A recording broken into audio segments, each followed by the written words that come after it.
Hey everyone, welcome back. Welcome. It is Thursday, May 21st. Shout out to my brother. Happy birthday, brother. Hope you're having a great day. Alrighty. So, again, hope everyone else is having a great day. So, today is Thursday, and what do we do on Thursdays? That's right, it's lessons in leadership. Lessons in leadership. And today's lesson, we're going to take a different 90-degree turn here.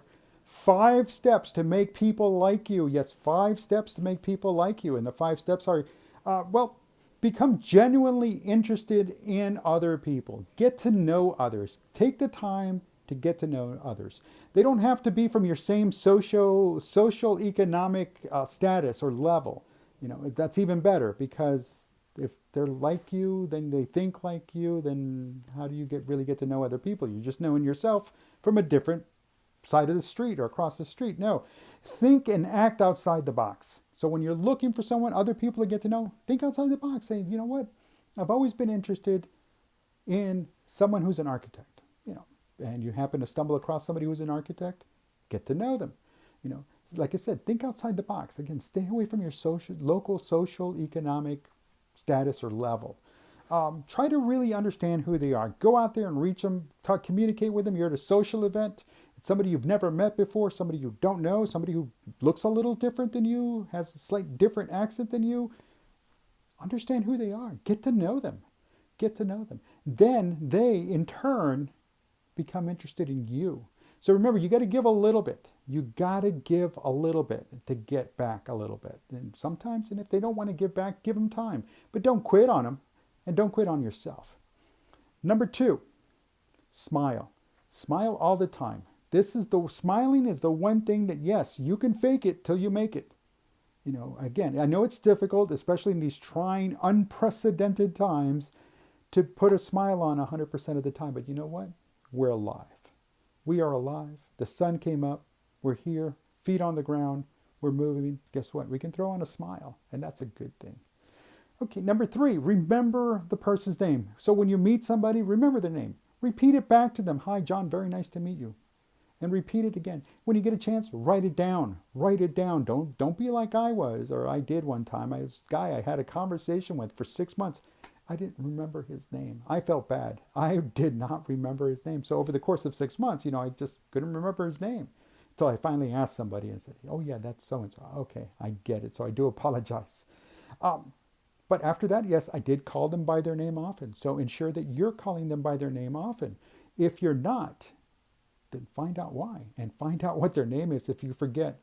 Let's see, I'm trying to remember the last point I was trying to make in the name part. Well,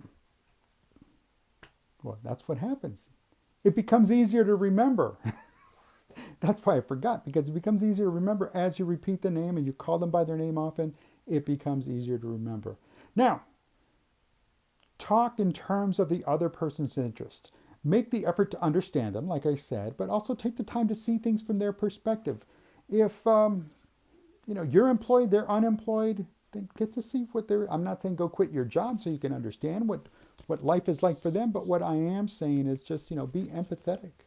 Have a little empathy for them in their situation. Don't be sympathetic. That's the last thing anybody wants. But, however, don't let it compromise who you are. Don't let their misery, if that's what they're projecting, you can't save them. 1, that's on them. They can only save themselves. 2, don't get dragged down into their misery. So don't let it compromise who you are. Never let it compromise who you are.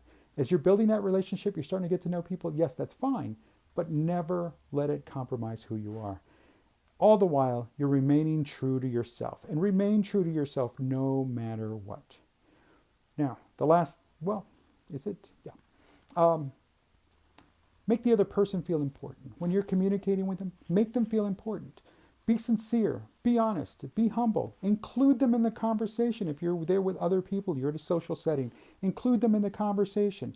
Introduce them to others, especially if this is their first time. They just moved into the neighborhood, there's a neighborhood party, or they're new to the business, or they're a new customer, they're a new client. Introduce them to the team, everybody. And of course, make sure that it's a dialogue. 2-way communication, 3-way communication, 4-way communication, but never make it a monologue. And the monologue is you to them. You to them. So ensure that you're communicating. And it's constant communication. So wrapping all this up, be sincere, be honest, be humble, be interested, and most of all, be open. Everyone, I'm Dave Guerra. Thanks for stopping by. Thanks for watching. This has been 5 Steps to Make People, well, be interested in you and be interested in them. So until then, until tomorrow, we close out the work week. Take care. Have a good one.